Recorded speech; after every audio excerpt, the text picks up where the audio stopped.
You won't believe how I ended up here.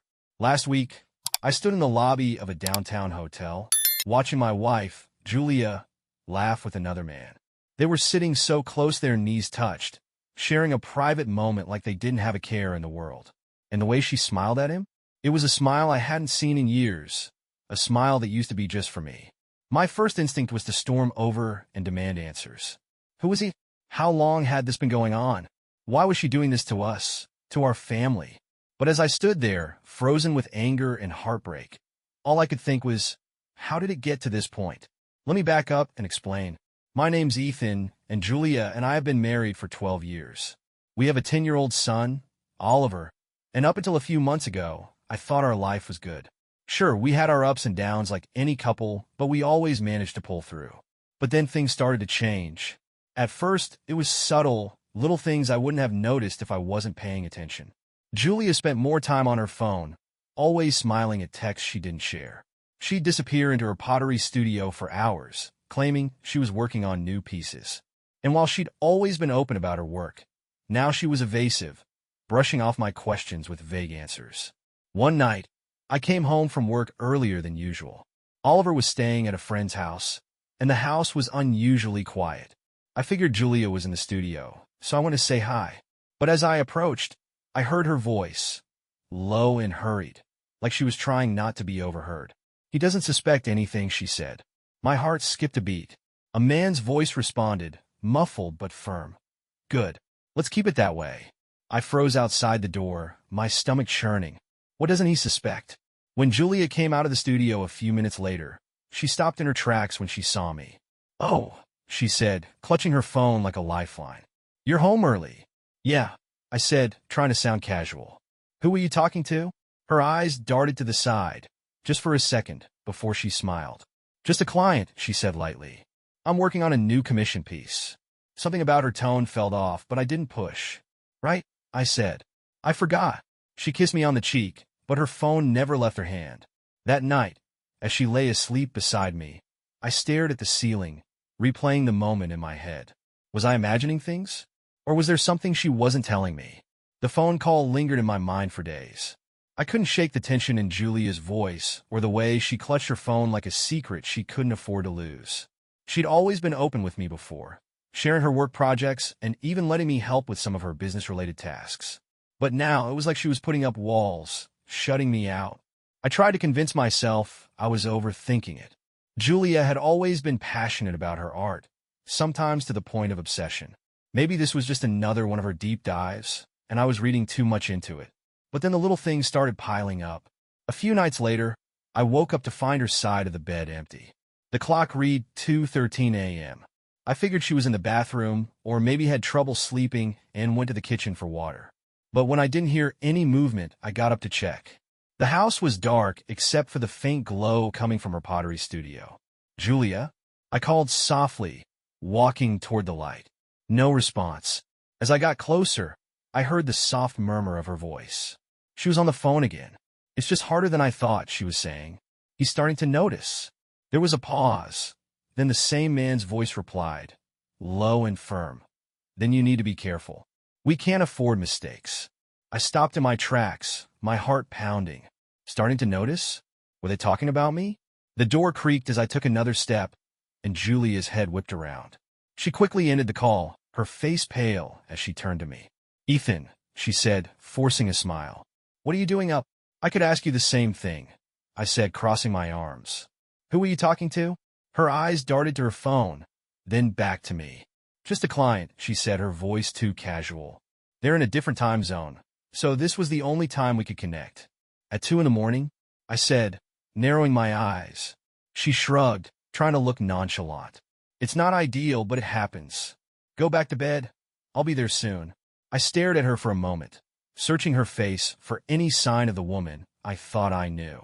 But all I saw was someone who looked like my wife, but felt like a stranger. Don't stay up too late, I said finally, turning and walking back to our room. Lying in bed, I replayed the conversation over and over. Her words, the tone of her voice, the way she ended the call so abruptly, it all pointed to one thing. She was hiding something. But what? The more I thought about it, the more I realized Julia wasn't just hiding something. she was actively avoiding me. She wasn't sharing the usual details of her day, and even our mundane conversations felt forced, like she was constantly on edge. I tried to act normal for Oliver's sake, but inside, I was a mess. Every time Julia smiled at her phone or disappeared in her studio, the knot in my stomach tightened. One evening, while she was in the shower, I saw her phone on the counter. It was unlocked. The screen lit up with a notification. "Mark, can't wait to see you again, Red Heart." The knot in my stomach unraveled into full-blown nausea. My hand hovered over the phone, but before I could do anything, I heard the water turn off. I quickly backed away, my heart pounding. That night, I couldn't sleep. I lay in bed, staring at the ceiling, Mark's name flashing in my mind like a neon sign. Who was he? How did she know him? And why was she so eager to keep their relationship a secret? The next day, I told myself I needed to get to the bottom of it. Julia was out running errands, and Oliver was at school, so I had the house to myself. I went into her studio, a place that used to feel warm and creative, but now felt like a stranger's territory. At first, everything seemed normal. Her pottery wheel, shelves of clay and glaze, unfinished pieces waiting to be fired in the kiln. But then I noticed a small, locked drawer in her workbench. I knew I shouldn't invade her privacy, but my curiosity and my suspicions got the better of me. I searched for the key, eventually finding it tucked inside a jar of paintbrushes. My hands shook as I unlocked the drawer. Inside was a stack of envelopes. The first one I opened hit me like a punch to the gut. "Julia, I can't stop thinking about last night. You're amazing, and I feel like I've known you forever. Counting the days until I can see you again. Mark." My knees felt weak as I read the letter again, trying to process the words. It wasn't just the content. It was the intimacy, the way he wrote to her like they shared a secret world. I went through the rest of the letters, each one confirming my worst fears. Mark wasn't just some friend or client. He was someone Julia had been seeing behind my back. When she came home later, I confronted her. "Who's Mark?" I asked, holding up the letters. Her eyes widened, and she froze in the doorway. "Where did you get those?" "They were in your studio," I said, my voice trembling. "You've been hiding this from me, Julia. I want the truth." She stared at me, her face pale. For a moment, I thought she might deny it. But then she let out a shaky breath and sat down at the table. "He's just someone I met through my work," she said quietly. "Someone you met through work?" I repeated, my voice rising. "You're writing love letters to someone you met through work?" "It's not like that," she said quickly, tears brimming in her eyes. "It's complicated, Ethan." "Complicated?" I snapped. "What's complicated about not sneaking around behind your husband's back?" She broke down, burying her face in her hands. "I didn't mean for it to get this far," she sobbed. I felt so lost, and he made me feel alive again." Her words cut through me like a knife. "Alive?" I said bitterly. "What about me? What about Oliver? Weren't we enough?" She didn't answer. Her silence was deafening, and it broke something inside me. I wanted to yell, to demand answers, but all I could do was sit there, staring at her as she cried. "You felt lost," I said finally, my voice trembling. "And instead of talking to me, your husband, you turned to him?" "It wasn't like that at first," Julia said, wiping her tears. "Mark was just someone who listened. He didn't judge me, and I didn't think it would go this far." "How far has it gone?" I demanded. "Is this just letters? Phone calls? Or have you?" She cut me off, her voice shaking. "We've met a few times, but it's not what you think. Nothing happened." I laughed bitterly. "Nothing happened? Do you expect me to believe that?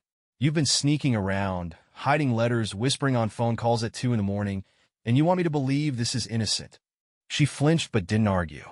"I trusted you, Julia," I said, my voice cracking. "I built a life with you, and this is how you repay me? By throwing it all away for some guy who makes you feel alive?" Her tears fell harder, but I couldn't bring myself to comfort her. I felt like I didn't even know who she was anymore.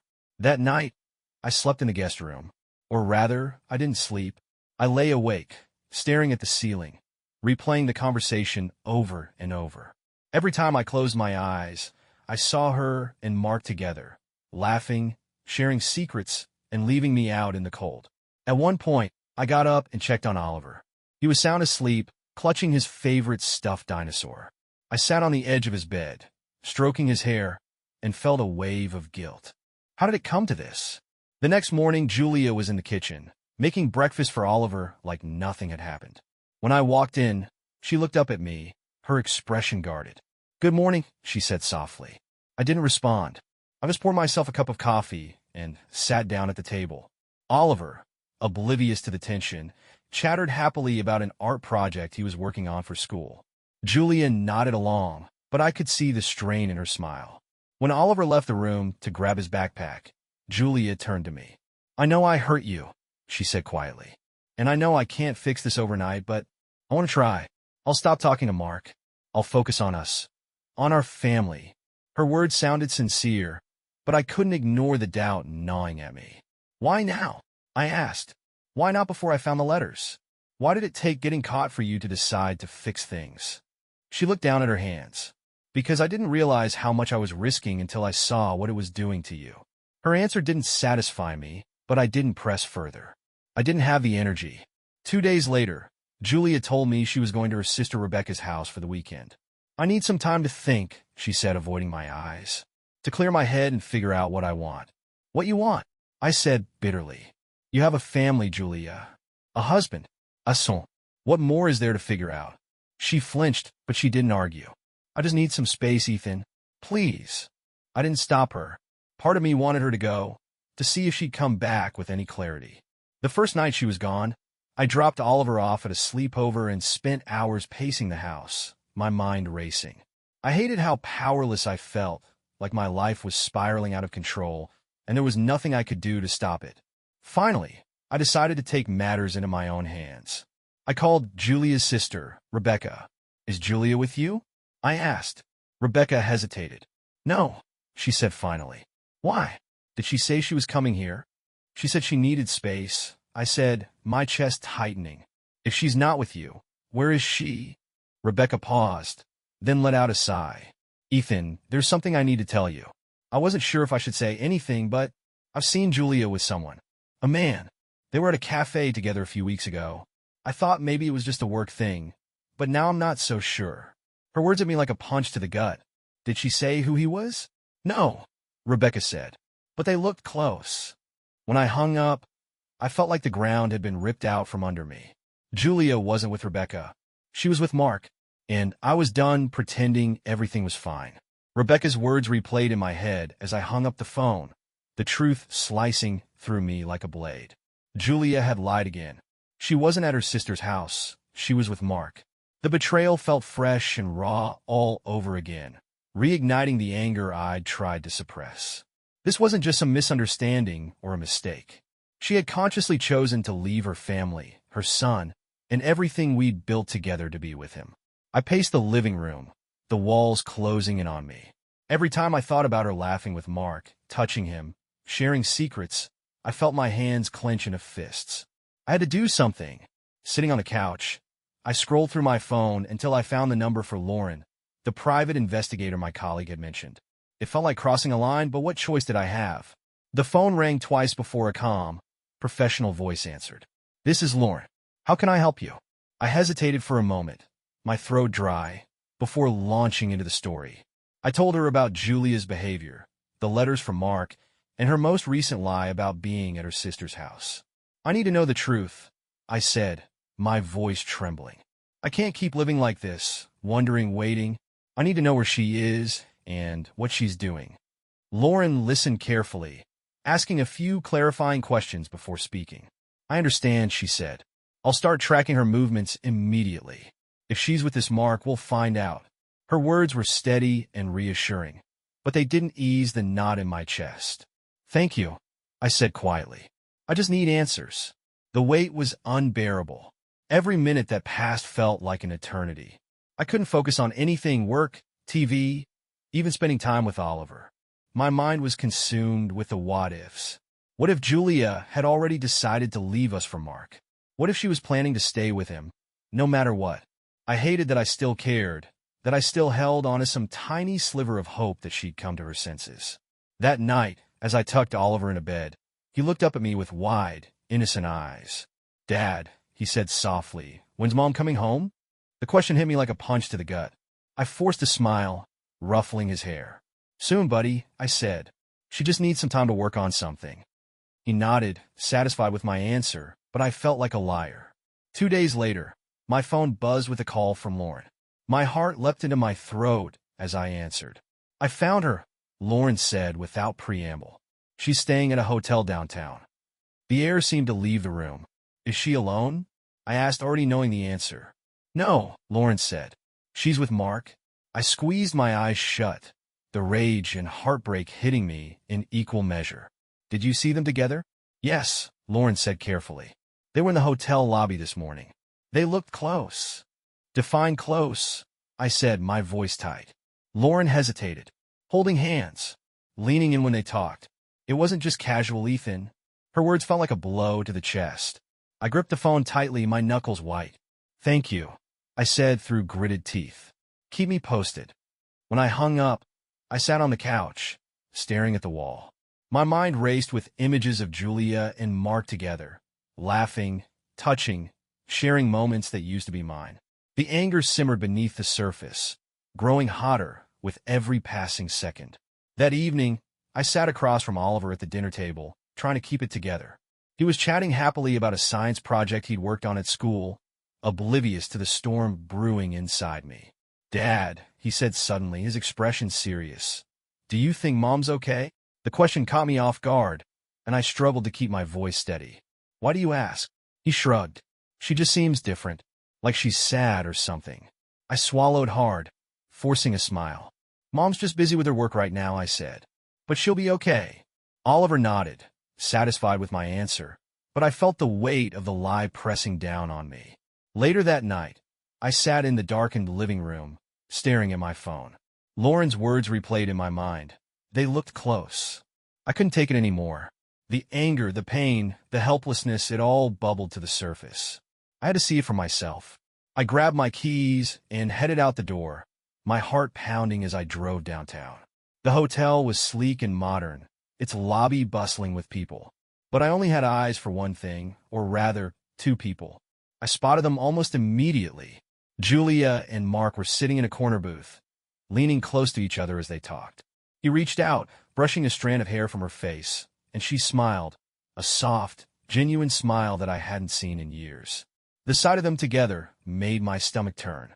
I stood frozen, my hands clenching in a fist as I tried to process what I was seeing.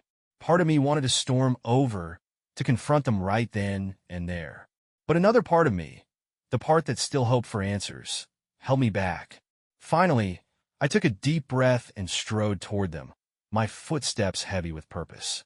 Julia, I said sharply, my voice cutting through the noise of the lobby.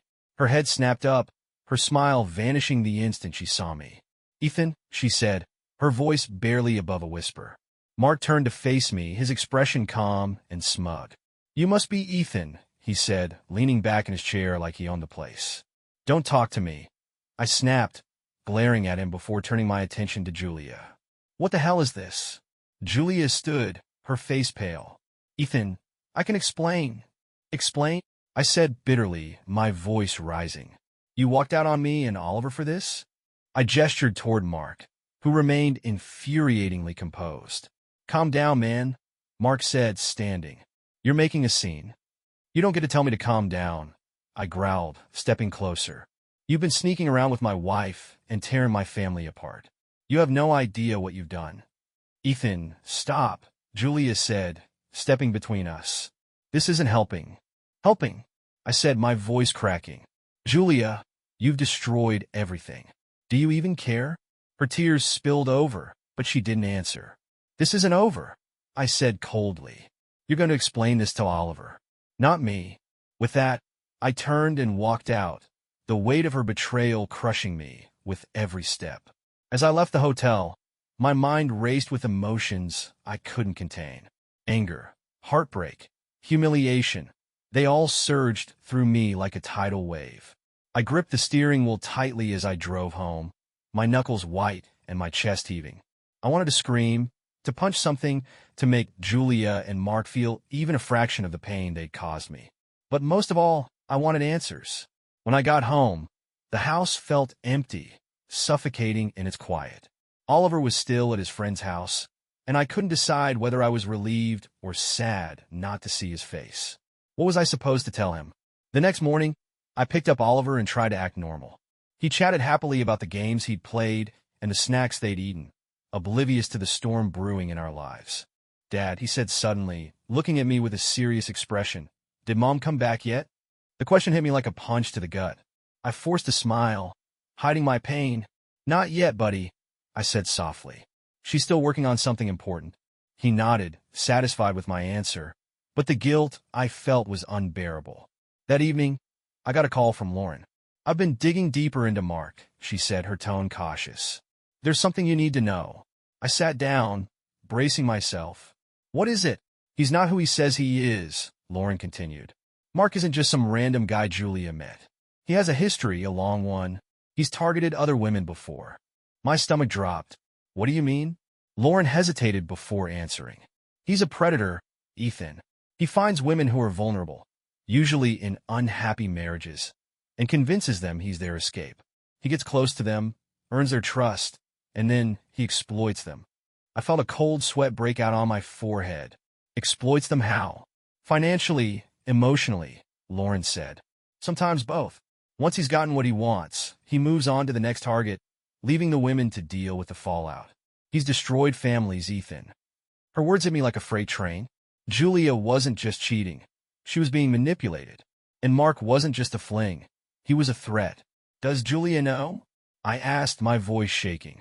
"She might suspect something's off, but I doubt she knows the full extent of who he is," Lauren said. "He's good at what he does.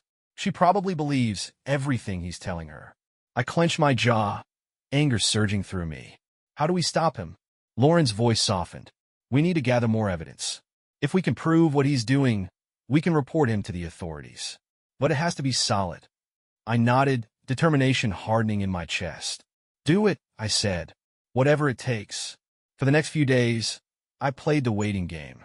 Lauren continued her investigation, updating me with snippets of information about Mark's past. Each new piece of evidence painted an even darker picture.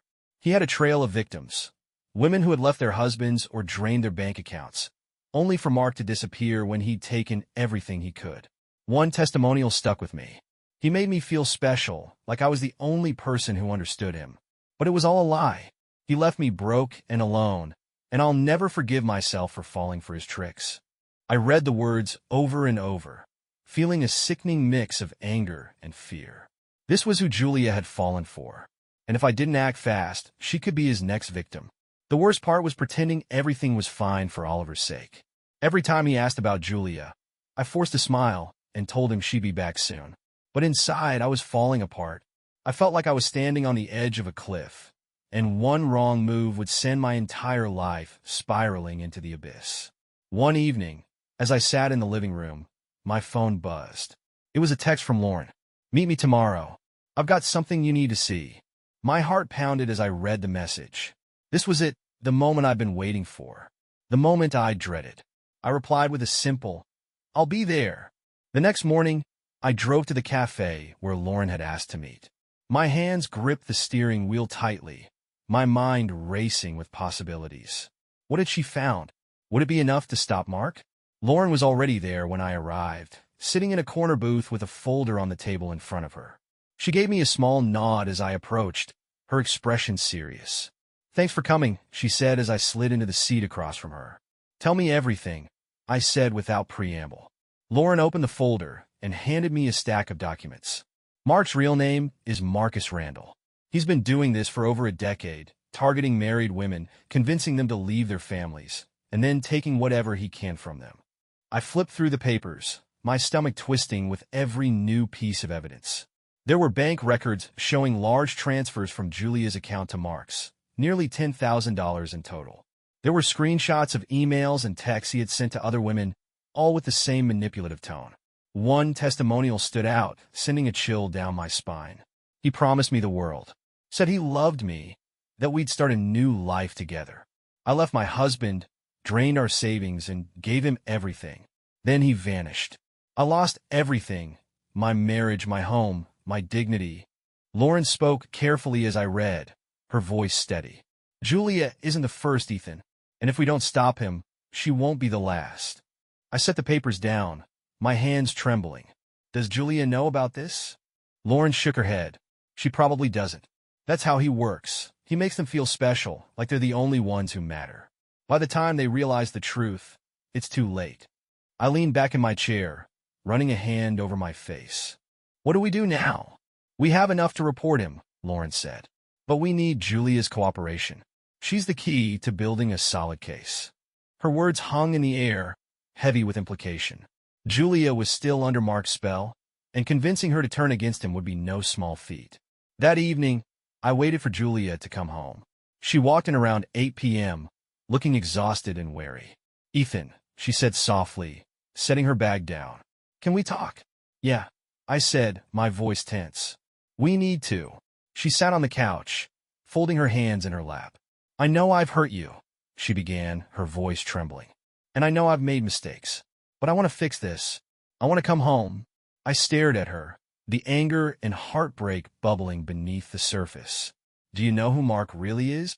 I asked, cutting straight to the point. Her head snapped up, her eyes wide with confusion. What? I grabbed the folder Lauren had given me and dropped it on the coffee table. Read it, I said coldly. Julia hesitated before reaching for the papers. Her hands shook as she flipped through them, her expression shifting from confusion to shock to devastation.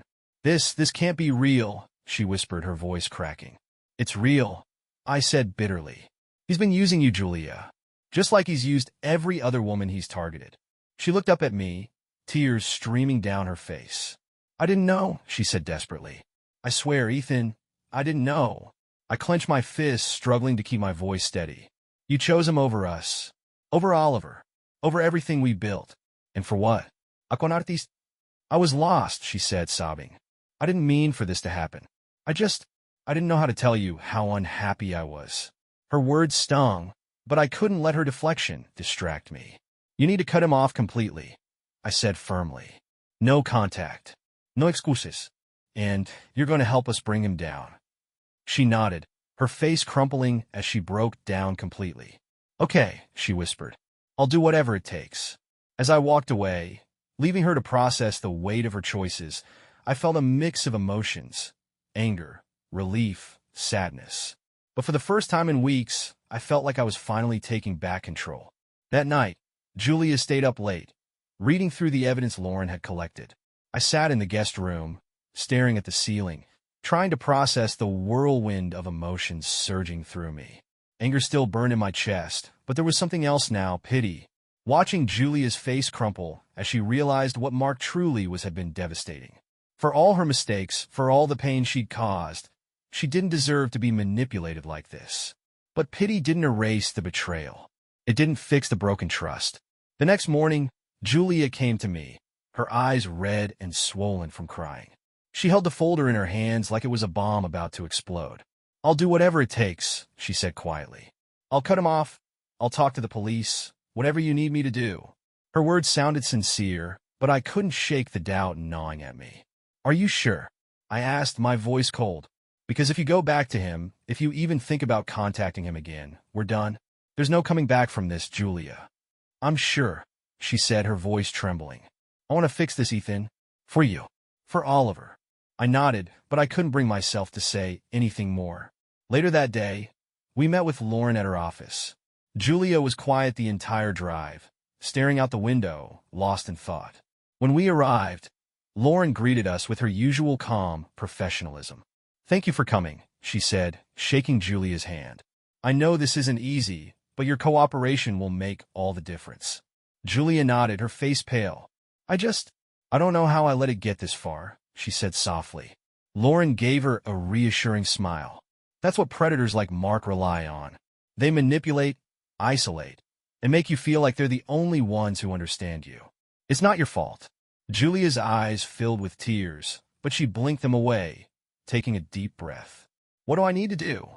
Over the next hour, Julia provided a detailed statement about her interactions with Mark. She described how they'd met at an art show, how he'd initially seemed charming and supportive, and how their relationship had escalated into something more. I thought he cared about me, she said, her voice breaking. I thought he loved me. Lauren nodded sympathetically, taking notes. That's exactly what he wanted you to think.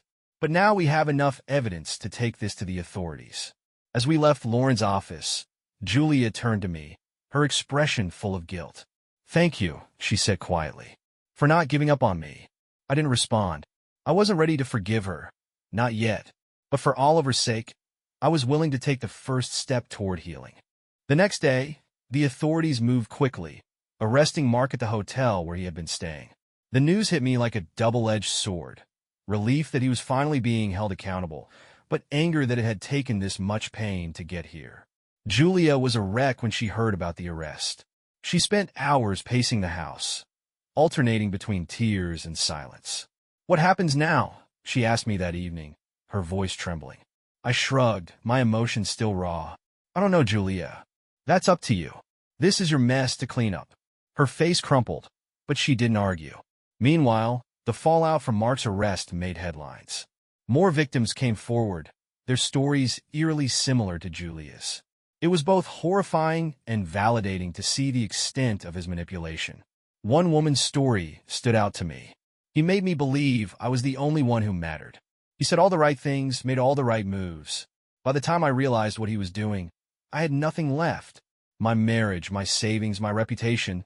He took it all." Reading those words, I felt a surge of anger, not just at Mark, but at Julia. She had put herself, our family, and everything we'd built at risk for a man who saw her as nothing more than a target. In the days following Mark's arrest, the house felt heavier than ever.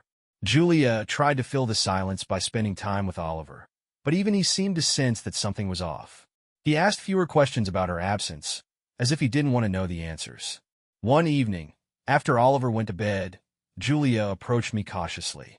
"Can we talk?" she asked, her voice quiet. I nodded, sitting down at the kitchen table. She took a seat across from me, her hands fidgeting nervously. "I know I've broken your trust," she began, her voice trembling. "And I know saying I'm sorry isn't enough. But I need you to understand that none of this was about you or Oliver. It was about me." Her words hung in the air, and for the first time, I let her keep talking without interrupting. I felt lost, she admitted, tears welling in her eyes. I was overwhelmed by everything, being a mom, trying to keep my career alive, feeling like I wasn't enough. And Mark, he made me feel like I mattered, like I was someone special again. Her voice cracked, and she wiped at her tears. But it was a lie. I see that now. He didn't care about me. He cared about what he could take from me. And I let him. I stared at her, a mix of anger and sadness churning inside me. "Do you know what you almost lost?" I asked quietly. "You were willing to throw away your family for someone who didn't give a damn about you." Her tears spilled over as she nodded. "I know, and I hate myself for it." For the first time in weeks, I saw genuine remorse in her eyes. But it wasn't enough. Not yet. "If you really want to fix this," I said, my voice firm, "it starts with honesty. No more secrets. No more lies. If you're struggling, if you're feeling unhappy, you have to talk to me. Do you understand?" She nodded quickly, her tears falling harder. "I promise," she whispered. "No more secrets." That night, I lay in bed, staring at the ceiling. For the first time, I felt like there was a glimmer of hope, a tiny sliver of possibility that we might be able to rebuild what had been broken. But I also knew it wouldn't be easy. Trust wasn't something that could be repaired overnight, and part of me wondered if it could ever truly be restored. The next day, I got a call from Lauren. "I just heard from the detectives," she said. "Mark's been charged with multiple counts of fraud and emotional abuse. He's facing serious prison time." The news should have brought relief, but instead, it felt like a hollow victory. Mark was gone, but the damage he'd caused remained. As the days turned into weeks, Julia and I tried to find a new normal. We started therapy, both individually and as a couple. The sessions were brutal, full of hard truths and uncomfortable revelations, but they were also necessary. In one session, Julia admitted something that shook me to my core. "I've always felt like I had to be perfect," she said, her voice trembling. "The perfect wife, the perfect mom, the perfect artist. And when I couldn't live up to that, I felt like a failure. Mark made me feel like I didn't have to be perfect, like I could just exist." Her words stung, but they also gave me clarity. Julia hadn't been running from me or Oliver. She'd been running from her own insecurities. The breakthroughs in therapy were small but meaningful. Julia began to take responsibility for her actions, acknowledging the pain she'd caused and the work she needed to do to rebuild our relationship. And slowly, I began to let go of some of the anger. As therapy continued, Julia and I started to uncover layers of our marriage we hadn't faced before. For years, we'd both ignored the cracks, her feelings of inadequacy, my tendency to retreat into work, and the way we'd stopped prioritizing each other. I should have seen it. I admitted during one session. You were struggling, and instead of asking how I could help, I just assumed you'd be fine. Julia shook her head, tears in her eyes. It wasn't your fault, Ethan. I should have talked to you instead of running away. Her voice broke, but she forced herself to continue. Instead of turning to Mark. The sessions were emotionally draining, but they also gave us a framework for moving forward. We established boundaries, rules for rebuilding trust. Julia agreed to share her phone and email activity without hesitation, and I promised to be more present, not just for Oliver, but for her too. Meanwhile, the fallout from Mark's arrest continued to ripple through the news. More women came forward, their stories eerily similar to Julia's. It was horrifying to see just how many lives he had destroyed, but it also solidified our decision to work with the authorities. One afternoon, Lauren called with an update. Mark's facing a significant sentence, she said. Thanks to Julia's testimony and the evidence we provided, his case is airtight. He won't be able to hurt anyone else. Hearing those words brought a sense of closure, but it was bittersweet. Mark was gone, but the scars he'd left on our family remained. The day finally came when Julia sat down with Oliver to explain, in the simplest terms, what had happened. Mom made some big mistakes, she said softly, holding his hands. I hurt Dad, and I hurt you, and I'm so sorry. But I promise I'm going to do everything I can to make it right. Oliver's big brown eyes filled with tears as he hugged her tightly. I don't want us to fight anymore, he said, his voice small. Julia looked at me, her face filled with guilt. Neither do I, she said. Months passed, and little by little, we started to heal. It wasn't easy. There were still moments when the memory of her betrayal would hit me out of nowhere, reopening old wounds. But we were making progress. One evening, after Oliver had gone to bed, Julia and I sat on the porch together, watching the sun dip below the horizon. Do you think we'll ever be okay again? She asked quietly. I looked at her, really looked at her, and saw not just the woman who had hurt me, but the woman I'd fallen in love with years ago. The one who was trying, imperfectly but earnestly, to make amends. I don't know, I said honestly, but I think we're on the right path. Looking back, I realized this experience had taught me more than I ever wanted to know about love, trust, and resilience. Rebuilding after betrayal is messy and painful, and sometimes it feels impossible. But if both people are willing to fight for it, there's hope. For Julia and me, the road ahead is still uncertain. But for now, we're walking it together one step at a time. What would you do if your partner broke your trust like this? Could you find a way to rebuild? Or is it better to walk away? I'd love to hear your thoughts.